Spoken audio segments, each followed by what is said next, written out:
प्यारे अधिवक्ता साथियों, सभी को हमारा जय सिया राम। 8 जुलाई खास दिन था आपके लिए। माननीय उच्च न्यायालय में डबल बेंच में सुनवाई हुई और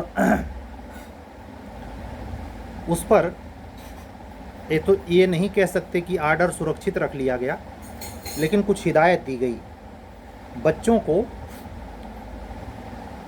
जो कई कैंडिडेट हैं जिनके हित उस मामले से जुड़ते हैं, उनको एक सामूहिक वाद दायर करने के लिए प्रतिनिधिक वाद जो होता है, इंटरलॉकुटरी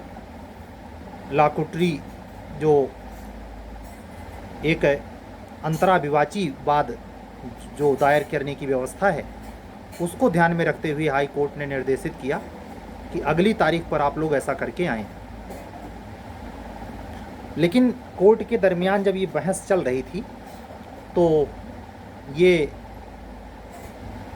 स्पष्ट बच्चों की जो राय है, जो इसमें याचिका दायर किए हुए हैं और उनके सीनियर्स वकील जो उनकी हिमायत कर रहे हैं, जो उनकी तरफ से बहस कर रहे हैं, उनका व्यक्तिगत मानना है कि ये संभव है कि हम लोगों के फेवर में माननीय उच्च न्यायालय का जजमेंट आए।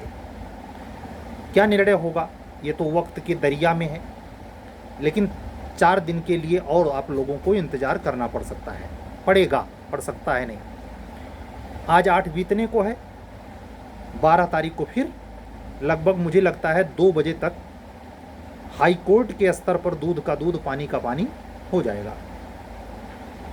लेकिन नाराज़गी प्रकट की और कुछ मीडिया वालों ने ये खबर भी चलाई है कि आज की डेट पर भी हलफनामा जो दिया कमीशन ने, उससे न्यायपीठ डबल बेंच संतुष्ट नहीं हुई। ये संतुष्ट ना होना ये दर्शाता है कि निर्णय निश्चित तौर पर कमीशन के अगेंस्ट जा सकता है। अभी ऐसे परिपक्व तौर पर कहना थोड़ा जल्दबाजी है और ये लाइव मीडिया पर प्रोडक्शन लगाना, duration of proceeding for exact case. लेकिन मैं इतना कह रहा हूँ कि आप लोग अधीर ना हों। जो भी माननीय उच्च न्यायालय का दिशा निर्देश होगा, चाहे कमीशन के प्रति चाहे बच्चों के प्रति परीक्षा को लेकर, वो सर्वहितकारी होगा। सकारात्मक भावना अगर बहुत सारे लोग सोच रहे हों, वह भी फलीभूत होती है। अगर बहुत सारे लोग आशंका सोच रहे हों तो आशंका घटित हो जाती है। अगर बहुत सारे लोग किसी के लिए दुआ कर रहे हों, खास एक व्यक्ति के लिए, जैसे आपने देखा वर्ल्ड चैंपियन बनी इंडिया, सूर्य कुमार यादव ने जो कैच पकड़ा वो मानते हैं ये कैच में पकड़ा नहीं, गेंद मेरे हाथ में आ गई। इससे बड़ा एग्जाम्पल नहीं हो सकता। उनका एक मन मस्तिष्क है, एक मैच्योरिटी है, अभी ज़्यादा उम्र नहीं है, लेकिन ये सहजता से स्वीकार करना कि असल में मैं हाथ बढ़ाया, मेरे हाथ में बॉल आ गई, ये दुआ का कमाल है। अफ्रीकन भी काफ़ी लंबा संघर्ष किए हैं, हमेशा बेचारे वो चोकर्स के इल्ज़ाम से, दाग से अपने आप को तो धो पाए, लेकिन अंततः वो फाइनली वर्ल्ड कप जीत नहीं पाए। पहली बार वो फाइनल खेल रहे थे और उस स्थिति में आप महसूस कर सकते हैं कि जो टीम जब से वर्ल्ड कप खेला जा रहा है इतना प्रताड़ना झेली हो, तो क्या वहाँ की टीम, वहाँ के दर्शक दुआ नहीं किए होंगे? मेरा व्यक्तिगत दृष्टिकोण कहता है कि वो जो नंबर ऑफ पॉपुलैरिटी है साउथ अफ्रीका के फेवर वाली, उससे ज़्यादा लोडेड थी इंडिया वाली, इसीलिए कांटा इधर झुक गया। अब कौन कितना जीत रहा है, कौन कैसे सेलिब्रेट कर रहा है, ये अलग मुद्दा है। हमारा जो मसला हम लोगों का है उसमें भी ये सब चीज़ें मायने रखती हैं। अगर आप मूवमेंट के प्रति संवेदनशील हैं और वाकई में केवल व्हाट्सएप पर, ट्विटर पर केवल लिखने वाले अधिवक्ता नहीं हैं, वक्त आने पर मर मिटने वाले अधिवक्ता हैं, तो ग्रुप में आप कमेंट किया कीजिए। हालांकि मैंने तो अपना कोई ओपनली मूवमेंट चलाने का ग्रुप नहीं रखा है, मेरे ऑडियो संदेश अपने ग्रुप में जाते हैं और मैं सभी अधिवक्ता साथियों से एक अनुरोध करूंगा कि वो ऑडियो हमारा क्षेत्राधिकार, हमारा व्यक्तिगत बौद्धिक क्षेत्र का अधिकार है, और उस अधिकार का दुरुपयोग न करें। बगैर मेरी अनुमति के किसी भी ग्रुप में आप पर्सनल लिसन करें, लेकिन बगैर मेरी अनुमति के उस वीडियो को किसी ऐसे ग्रुप में जिसका एडमिन कोई और हो, जिसका संचालनकर्ता कोई और हो, जिसे मैं जानता तक नहीं, वहाँ कदापि शेयर ना करें। मैं अधिवक्ता बंधुओं और बहनों से विनम्रतापूर्वक कहूँगा। वो उपयोगिता पर सूचना प्रधान अक्सर ऑडियो होती है, लेकिन फिर भी उसकी भी एक स्वायत्तता है। समझ रहे हैं? तो इस बात को आप गंभीरता से लेंगे और अपने लीगल लायबिलिटी को भी फिक्स करेंगे। आप किसी के ग्रुप में हैं तो उसके ग्रुप की जो मर्यादा है, जो उसने लिमिटेशन लगा रखी है, उसका अनुपालन करना चाहिए। अगर नहीं कर सकते तो ग्रुप छोड़ देना चाहिए। ये भी तो स्वतंत्रता है, ये थोड़ा एक ज़बरदस्ती है। तो ये बात महत्वपूर्ण है कि किसी भी वस्तु स्थिति में अपने सकारात्मकता को नहीं छोड़ना है।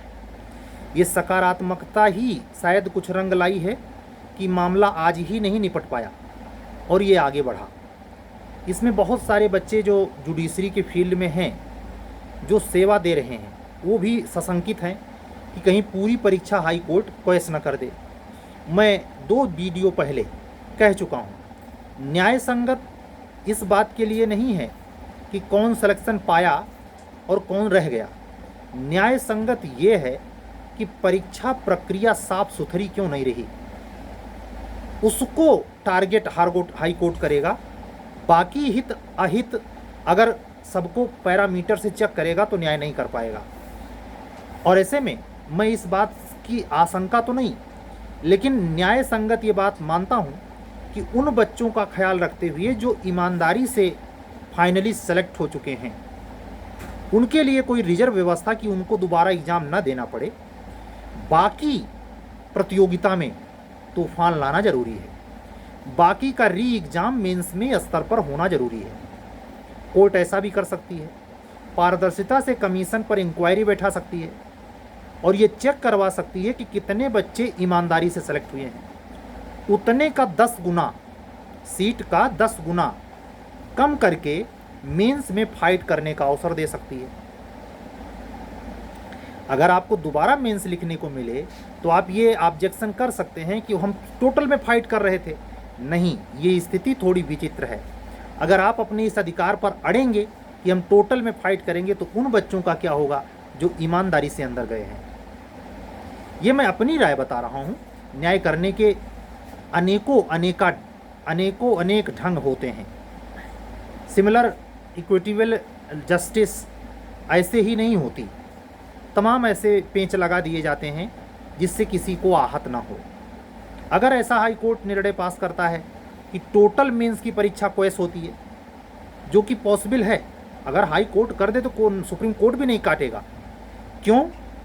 अक्सर कोर्ट में जो एंटीबॉडी होती है, जो जिम्मेवार होता है, जिसने करप्शन किया है, जैसे नीट का ही एग्जाम्पल ले लेते हैं, या जो अन्य परीक्षाएं लीक हुई हैं उसमें जो विवाद हुआ, उसमें संस्थाएं ये स्वीकार नहीं कर रही हैं। फिर भी आप देखें, कोर्ट ने परीक्षा रोक दी, सुप्रीम कोर्ट ने परीक्षा रोक दी। आप इमेजिन करें कि वो एडमिट नहीं करने के बावजूद ये हाल है, और यहाँ तो पूरे स्वीकार कर रहा है कमीशन। तो इतना बड़ा प्रीजुडिस नहीं होगा कोर्ट, डबल बेंच। उनको भी अपने अख्तियार की चिंता है। न्याय निर्णय ही मात्र विषय नहीं है। वो अपीलेट व्यक्ति जो पीड़ित होगा, विक्टिम, वो निश्चित तौर पर अपर कोर्ट का सहारा लेगा और वो अपेक्स कोर्ट है। अगर वहाँ ये बात अंडरलाइन कर दी गई तो जिन 2 न्यायमूर्तियों के द्वारा वो निर्णय दिया जा रहा है उन पर मार्क चल जाएगा और उनकी कैरियर वहीं ख़त्म हो जाएगा। तो बड़ी जिम्मेवारी होती है, आप तलवार की धार पर न्याय को समझें। धीर बने, अधीर न हो। कहते नहीं कि जो मितभाषी बने, वाचाल नहीं। अपने पर नियंत्रण करना सीखें, अनियंत्रित ना हो। ज़्यादा ग्रुप में अपने आप को ना रखें। ये चिंता, हाँ, जितना आप ये दर्शाते हैं, मैं आपको बताऊं, कोई भी व्यक्ति हो, अगर बहुत सारे ग्रुप में वो रहता है और सबको देखता रहता है कि इसमें क्या चल रहा है, उसमें क्या चल रहा है, यकीन माने वो स्टूडेंट पढ़ाई नहीं कर सकता। एक प्रमाणिक ग्रुप होना चाहिए जो आपको सूचनाएं दे दे। बाकी आपका टोटल वक्त अपने स्टडी मटेरियल में खपना चाहिए। और स्टडी मटेरियल वो कैसा? दूसरे का बनाया नोट्स नहीं, दूसरे के द्वारा बनाए गए नोट्स की फोटो कॉपी नहीं, पीडीएफ कंटेंट नहीं, अपने हाथ का रचित नोट। जब वो आप ऐसा करते हैं, लिखने में समय देते हैं, तो आपकी प्रिपरेशन 4 गुना बढ़ती है ओरली लेटे लेटे बैठ कर पढ़ने की अपेक्षा। तो हम तो यही उम्मीद करेंगे कि आप अगर जुडिशरी की तैयारी कर रहे हैं तो आप में स्वभावतया ये अनुशासन, ये डिसिप्लिन होगा। और अगर आप रीड करें, अगर आप में ये आदत है कि आपके मोबाइल में नंबर आप कैंडिडेट्स ज़्यादा हैं, अगर आप कोई बिजनेस व्यापार या अच्छी प्रैक्टिस चलती है तो अलग माजरा होता है। मैं बात उसकी कर रहा हूँ जो जूनियर डिवीज़न और एपीओ का स्टूडेंट है। आप जानते हैं कि 2 साल के अनुभव लगाने की बात आ रही है। आने वाले 10 साल बाद अगर ये रूल लागू हो जाता है तो 10 साल बाद ये कंडीशन हो जाएगी कि जूनियर डिवीज़न में भी आपको 90% स्टूडेंट ऐसे मिलेंगे जो पेवर प्रैक्टिशनर्स होंगे और उनको सक्सेस भी मिलेगी। ये आने वाले समय में होना तय है। मध्य प्रदेश हाई कोर्ट हो, उत्तर प्रदेश हाई कोर्ट हो, ये जो घमासान मचा हुआ है जूनियर डिवीज़न की अदालत में, अनुभवहीनता तो है ही। वो जब जाते हैं तो वो पेशकार के वशीभूत होकर के निर्णय सुना रहे हैं, उनको कुछ पता ही नहीं। कोर्ट साहिबान अगर उनसे एज में ज़्यादा है तब, और अगर कहीं फर्जी ढंग से एपीओ बन के गया है तब तो माशाअल्लाह है, क्या मदद करेगा वो कोर्ट की, वो अपने निक्कर संभाल ले। ये हालत जो जुडिशरी की है उसमें एक दरकार है कि प्रैक्टिशनर्स होने चाहिए, लेकिन ऐसा नहीं होना चाहिए। मैं माननीय उच्च न्यायालय का सम्मान करते हुए बात कहूँगा कि जो आप एडिशनल डिस्ट्रिक्ट जज लेवल की परीक्षाएं लेते हैं एक्सपीरियंस होल्डर के नाम पर, 7 साल का अनुभव होना चाहिए। आप ऐसा इल्ज़ाम रूपी या ऐसा प्रक्रिया में नियम न बनाएं कि आपको कैंडिडेट नहीं मिलते। जब आप ये स्वीकार करते हैं कि जो अधिवक्ता साथी उसमें अनुभवी है, अनुभव प्राप्त रखता है, उसको समय नहीं होता और आप प्रायोरिटी एक्सपीरियंस की दे रहे हैं, तो आपको सिमिलर पेपर रखना चाहिए। धीरे धीरे वो व्यक्ति कानून जब पढ़ के देख करके न्याय सुनाना है, ऐसा तो है नहीं कि मुंह रटा होना चाहिए। कोर्ट में, चलती कोर्ट में आप देखिए, बेयर एक्ट जज साहब मंगवा लेते हैं, पढ़ने को बोलते हैं, आर्डर मांग के पढ़ते हैं। तो ये जब सुविधा ड्यूरेशन पीरियड आप इन जॉब है तो इसको इतना प्रेफरेंस, इतना टफ बनाने की ज़रूरत नहीं होनी चाहिए जो आपने उच्चतर न्यायिक सेवा उत्तर प्रदेश की मानक परीक्षा रखी है। और उसके बाद आपने ये भी नियम बना दिया है कि हर पेपर में 40% नंबर चाहिए। ये भी नाइंसाफ़ी है। आप बड़े आराम से बाद में कह देंगे कि कोई लड़का हमें मिला ही नहीं। मध्य प्रदेश हाई कोर्ट तो बगैर कोई नियम बनाए कोई कैंडिडेट नहीं ले रहा है, ये गलत बात है। आप वो जो 20% बार कोटा है, हर साल 20% ईमानदारी से जितने मिल जाएं, चाहे एकदम न्यूनतम लेवल पे कोई मिले, लेकिन 20% हर साल भरिए। अगर आप वाकई में न्यायिक क्षेत्र में जुडिशरी को संभालना चाहते हैं और उसकी मॉनिटरिंग की जो आपकी पावर है उसके प्रति जवाबदेह होना चाहते हैं। ये सत्य है कि माननीय उच्च न्यायालय, वर्तमान सीजेआई डीवाई चंद्रचूड़ सर, इन सब मसलों पे मैंने देखा जितना रंजन गोगोई सर ध्यान देते थे, और हर बार वो लगभग सारे हाई कोर्ट के रजिस्ट्रारों को तलब करते थे कि क्यों नहीं आप वहाँ अपनी जगह पर अपर जिला जजों की भर्ती कर रहे, और जल्दी जल्दी उत्तर प्रदेश में 3 बार भर्तियाँ निकाली गईं। ऐसा कोई भी रुख वर्तमान सीजेआई का नहीं है। अगर हमारे वीडियो का कोई अंश या यही वीडियो माननीय चीफ जस्टिस ऑफ इंडिया के हाथ लगे तो आपसे विनम्रतापूर्वक अनुरोध है कि आप पूरे देश में हायर जुडिशरी की जो परीक्षाएं हो रही हैं उस पर एक सुओ मोटू संज्ञान लेकर, खास करके उत्तर प्रदेश के संदर्भ में कोई दिशा निर्देश पास कर सकते हैं। ये जिंदगी भर के लिए पूरा जो अधिवक्ता समाज है, जो 20% कोटे में अपना गौरव देखता है कि भाई जूनियर डिवीज़न में अगर सेवा नहीं मिल पाई तो हम डायरेक्ट एचजीएस बन जाएंगे, उसके सपनों को एक दरकार मिले और आपके प्रति वो सम्मान नहीं बल्कि गरिमा से भर जाए। ये अपेक्षा और एक रिक्वेस्ट मैं प्रेषित कर रहा हूँ अपने चैनल के माध्यम से। अपने झारखंड जुडिशरी के जो टेस्ट सीरीज हमने लॉन्च की है, उसका पहला टेस्ट 11 जुलाई को है और क्रिमिनोलॉजी पे है। सीपीसी और सीआरपीसी मिक्स पेपर होगा, जैसे कि आपके प्रमाणिक पेपर में पहला पेपर है, और उसी अनुक्रम कुल टोटल 17 पेपर की सीरीज है। और इस टोटल सीरीज से अगर आप जुड़ना चाहते हैं, मान लीजिए आप झारखंड के ही वासी हैं, अगर इंटरेस्ट रखते हैं, मीडियम आपका कोई भी हो, हिंदी या इंग्लिश, तो ये 17 टेस्ट सीरीज 11 जुलाई से लेकर 6 सितंबर तक चलेगी। एक चीज़ इसमें ध्यानपूर्वक सुने, अगर इसी बीच में यानी अगस्त में आपको नोटिस आ जाती है लोक सेवा आयोग झारखंड की कि फला तारीख से फला तारीख तक झारखंड सिविल जज जूनियर डिवीज़न का मेंस होगा, और वह डेट हमारे 6 सितंबर के लास्ट डेट के पहले आ जाती है, तो जितना पहले आ जाती है उसके बाद वाले पेपर जो होने हैं उसको मैं बिफोर करवा लूँगा, ये मेरा प्रॉमिस है। लेकिन टेस्ट पेपर 17 से कम नहीं होगा। इसमें इंग्लिश लैंग्वेज और हिंदी लैंग्वेज प्रेसी ट्रांसलेशन रिलेटेड और एडीएम्स फ्रेजेस लेवल का जो पेपर आपका इंग्लिश लैंग्वेज का आता है लास्ट, वो भी होगा, एक टेस्ट उस पर भी होगा। सिंगल वे में पेपर होंगे। टोटल पेपर आप नंबर्स सीरीज का 17 है।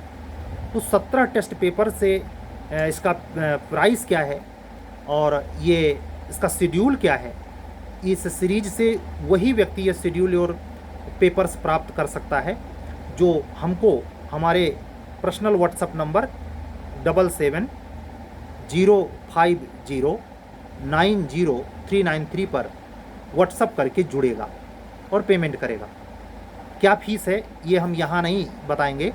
आप अगर हमारे को व्हाट्सएप करते हैं तो वहाँ आपसे हमारी पर्सनल बात होगी।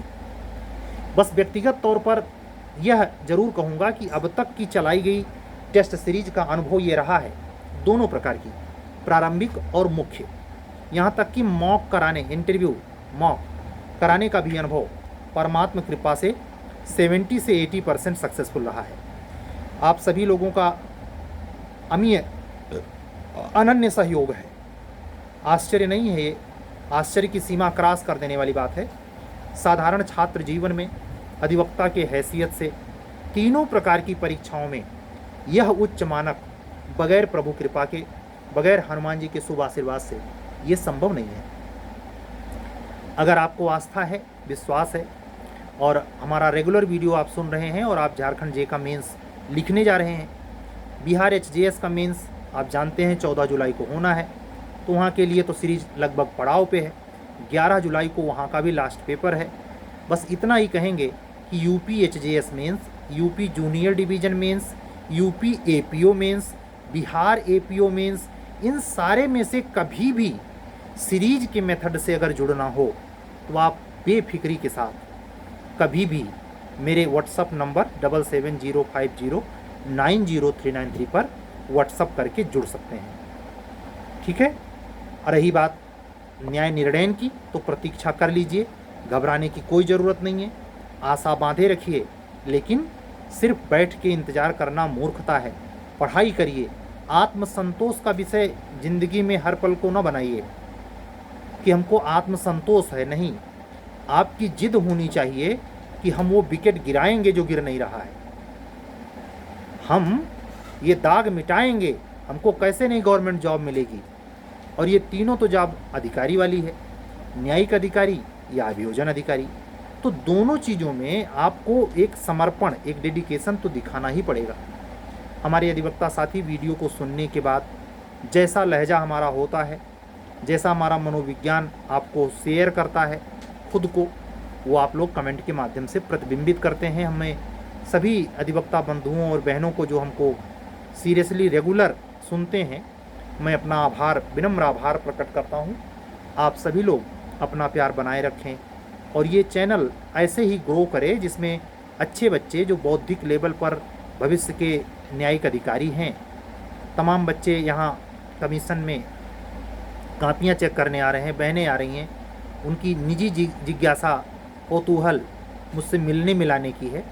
मैं सभी से रिक्वेस्ट करूँगा, हमारा बहुत व्यस्ततम समय है, आप जानते हैं कि हमारी परीक्षा भी है। अचानक कभी भी प्रीलिम्स की डेट आ सकती है, हमें पढ़ने का स्पेशल समय नहीं मिलता है, ऐसे कह सकते हैं नील। क्योंकि ये जो काम करता हूँ, आप कह सकते हैं सर ये सब काम रोक दीजिए, नहीं कर सकता। ज़िंदगी के इस मोड़ पे हूँ कि हमें ये मतलब पैरेलल अपने वैकेंसी को रखना ही पड़ेगा और कोई चारा नहीं है। हमारा वक्त वो निकल गया जो आप लोगों जैसा जोखिम लिया जा सकता था, उसमें नहीं हो पाया ये। तो मैं अब इसको परमात्मा पे डालता हूँ। आप लोगों से कोई शिकायत नहीं कि आप लोगों की वजह से ऐसा है, हमारी ज़रूरत है। आप लोग जुड़ेंगे तो अच्छा लगता है, और आप लोगों के पढ़ने पढ़ाने में ही समय खप जाए, इससे बड़ा प्रसाद भगवान का मेरे लिए दैव कृपा इससे बढ़कर नहीं हो सकती। मैं देख रहा हूँ जो जूनियर डिवीज़न में कचहरी में प्रैक्टिस करता है, रेगुलर प्रैक्टिशनर्स है, हम हाई कोर्ट और जूनियर डिवीज़न की कचहरी का प्रत्यक्ष गवाह हैं। कैसी ज़िंदगी कैसे सरवाइव करता है एक अधिवक्ता ही जानता है। उसके पीड़ा को उसके परिवार वाले भी शायद समझें। हमारी अधिवक्ता बहनों की निजी ज़िंदगी, जो पेवर प्रैक्टिशनर्स हैं, मैं उनकी बात नहीं कर रहा हूँ जो घर बैठी रहती हैं, जो कचहरी में समय खपाती हैं, अपने सीनियर का झामड़ बामड़ झेलती हैं, अपने सीनियर के कहने पर इधर उधर भागती हैं, इस कोर्ट से उस कोर्ट, उस कोर्ट से इस कोर्ट। वो दया की पात्र नहीं है। वो अपनी बुद्धि, प्रतिभा और क्षमता को अगर एक जगह लगा दें या लगाने का मौका मिल जाए तो वो बहुत कुछ बड़ा कर सकती हैं। लेकिन यही तो है कि जब ये करने का वक्त होता है तो आदमी समझ नहीं पाता, चाहे युवापन के जोश में या अन्य कोई अन्य परिस्थिति बस भी हो सकता है। लेकिन जब वो सोचने लायक होता है, जब उसमें समझदारी आ जाती है, यानी 35 के आसपास की एज जब उसमें समझदारी वाली आती है, तो वो काम तो करता है, चीज़ें ये करता है, लेकिन वक्त गुजर गया होता है और उसकी परिस्थितियाँ 4 गुना और जटिल हो जाया करती हैं। शायद ही कोई ऐसा अधिवक्ता बंधु या बहन होगा जो किसी भी सेक्टर में हो। हम कहते हैं अधिवक्ता की हैसियत से अगर जुडिशरी की जॉब नहीं पाया, प्राइमरी में टीचिंग का काम कर रहा है या टीचिंग का जॉब छोड़ करके एपीओ में है, कहीं भी है, कुछ भी कर रहा है, तो उसके मन में तो एक कशिश हमेशा रहेगी। अगर वो इन 3 में से कोई पद नहीं अर्जित कर पाया है तो वो उसको एक लहक रहती है कि हम भी पढ़ते थे, हमने भी कंपटीशन को सोचा था, हमारा भी एक सपना था, हम उसको अर्जित नहीं कर पाए। वो ये कशिश लेके, ऐसा हो सकता है वो किसी और फील्ड में और बहुत बड़ा नाम कमा जाए, लेकिन ये कशिश उसके उस जीवन में, कलेजे में चिपकी रहती है और उसके इस जीवन में दफन हो जाती है। तो ये एक अवसर हर जीवन में आता है, ऐसा नहीं केवल जुडिशरी के सेक्टर में ही ये क्राइसिस है। हर सेक्टर में आप अगर चले जाएं, एनडीए वगैरह का जो अंडर टीन एज में एग्ज़ाम होता है, अंडर 20 जिसमें एज ही रखी गई है, आपकी एज तक आते आते जिसमें रिटायरमेंट हो जाता है। किसी फौज की भर्ती में, अग्निवीर की ही सेवा ले लीजिए, फौजियों की भर्ती लीजिए, क्या वहाँ क्राइसिस नहीं है? बच्चे एड़ी से चोटी का जोड़ लगाते हैं, घड़ों पसीना बहाते हैं, सुबह ठंडी में कड़कड़ाती सर्दी में उठ के रेस दम मारते हैं। आप कोई ऐसा सेक्टर बताइए जहाँ बैठे बिठाए चम्मच से आपको घी खिलाया जाए, ऐसा पॉसिबल नहीं है। हाँ, ये दुख जरूर होता है, जैसा कि गड़बड़ झाला, करप्शन, पर्चा लीक, ये सब तोड़ देता है। क्यों? एक तो वैसे जटिल परिस्थिति, ऊपर से बिन बुलाए आकस्मिक अनाहत, कहते हैं परेशान करने वाली चीज़ें। उम्मीद करता हूँ कि जो माननीय उच्च न्यायालय है इस पर कुछ ऐसा आदेश निर्गत करेगा कि इस पर विराम लगे, और उम्मीद यह भी करता हूँ कि माननीय लोक सेवा आयोग और उसके संबंधित पदाधिकारी ऐसी हरकतों से, ऐसे चूकों से, ऐसे भ्रष्टाचार को बढ़ावा देने वाले गतिविधियों से बाज आएंगे। और उम्मीद ये भी करता हूँ कि जो अब आने वाली समय में आने वाली यूपी एपीओ, यूपी पीसीएस जो अक्टूबर में होने वाली है, ये सारी परीक्षाएं पारदर्शिता से संपन्न हो पाएंगी। जो प्रक्रियात्मक फार्म भरने के बाद एग्ज़ाम देने, एग्ज़ाम हॉल में 3 घंटा या 2 घंटा जो भी प्री और मेंस का समय परीक्षा के अनुक्रम में सेट हो, उसमें अब जो आपको परीक्षाएं देनी पड़ेंगी, ये तैयारी पहले से रखना। आप लोगों को टेक्निकली ज़्यादा जानकार और समझदार होना पड़ेगा। कह रहा है ना कि 3 OMR सीट, वो फला सीट, ये घरोगा, तो नियम रेगुलेशन बदल रहे हैं, और ये बदलने की वजह क्या बना है? ये पर्चा लीक। तो इसकी भी तैयारी मैं सीरीज में कोशिश करता हूँ कि आपको एक नियम कानून के तहत, ऐसे नहीं कि सड़े हाल पेपर ले लिया, सड़े हाल आप आंसर राइटिंग कर रहे हैं, नहीं, ऐसा एटमॉस्फियर अपने रूम में सेट करें जैसे लगे कि आप एग्ज़ाम हॉल में ही हैं। वो एटमॉस्फियर क्रिएट किया जा सकता है, पीसफुल सिचुएशन हो, रात के 2 बज रहे हों कोई फ़र्क नहीं पड़ता, अपने के प्रति आप ईमानदार हो सकते हैं, उम्र आपकी ईमानदारी वाली है। अगर आप अपने प्रति ईमानदार हैं तो ऑनलाइन में मेरे द्वारा चलाई गई कोई भी सीरीज क्लासेस आपको रामबाण आपके भविष्य को संवारने में काम कर सकती है, रामबाण औषधि के तौर पर। ठीक है, तो आज की बात में मैं यही एक प्रकार से कह सकता हूँ, सोचना भी थी और थोड़ा समझाना बुझाना भी था कि जो बचे हुए समय हैं इसको बिहार एपीओ को टारगेट बना लीजिए।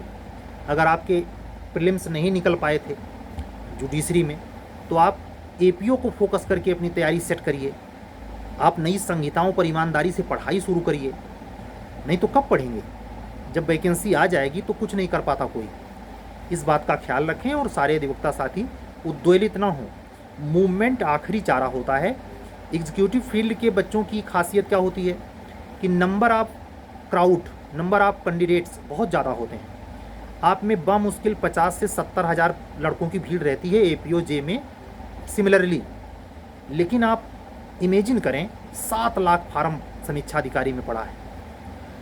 तो जो नंबर हमारे पे सुन लीजिए, एचजेएस में केवल 7,000 फार्म है। तो आप इसी से अंदाज़ा लगा लीजिए कि किसकी कितनी महत्ता है। अगर आप नंबर ऑफ कैंडिडेट मिनिमम है तो इसका मतलब पावर ऑफ क्वालिटी ज़्यादा है। छाछठ पेपर पढ़ के जाना है, कहाँ मौका मिल पाता है। लेकिन आप लोगों से फिर भी इस व्यस्ततम क्रूशियल, इतनी जिम्मेवारी वरी और जोखिम भरी अपनी खुद की स्टडी को साइड ऑन करते हुए, मैं परमात्मा को साक्षी मानते हुए कि परमात्मा मुझे ये दायित्व सौंप दिया है, मैं उसको करने में बेईमानी ना हो, आपके साथ हम अपना दायित्व ईमानदारी से निभा सकें, मैं प्रयासरत हूँ। बाकी परमात्मा देख रहा है, आगे का, पीछे का, दाएं का, बाएं का वो हिसाब रखता है और वक्त आने पर देता है। ऐसे आप लोग एक सकारात्मक माहौल में तैयारी अपनी जारी रखें। आने वाली समस्याएं, आने वाली जो परीक्षाएं हैं उसमें अपने भविष्य को सुरक्षित करने के लिए एड़ी से चोटी का जोर लगाएं। आज की वीडियो में बस इतना ही, कल फिर मिलेंगे। अब कोई नई घटना, कोई वैकेंसी अगर बीच में नहीं आती तो उत्तर प्रदेश के संदर्भ में कोई नई खबर अब आप कब पाएंगे? 12 जुलाई को ही। ठीक है, चलते हैं। सभी अधिवक्ता साथियों, बंधुओं और बहनों को जय सिया राम बोलते हुए, अपना विनम्र आभार प्रकट करते हुए आज का वीडियो बंद करता हूँ। कल मिलने के पक्के वादे के साथ चलने दीजिए। सभी अधिवक्ता साथी को जय सिया राम, शुभ रात्रि, सत्यमेव जयते।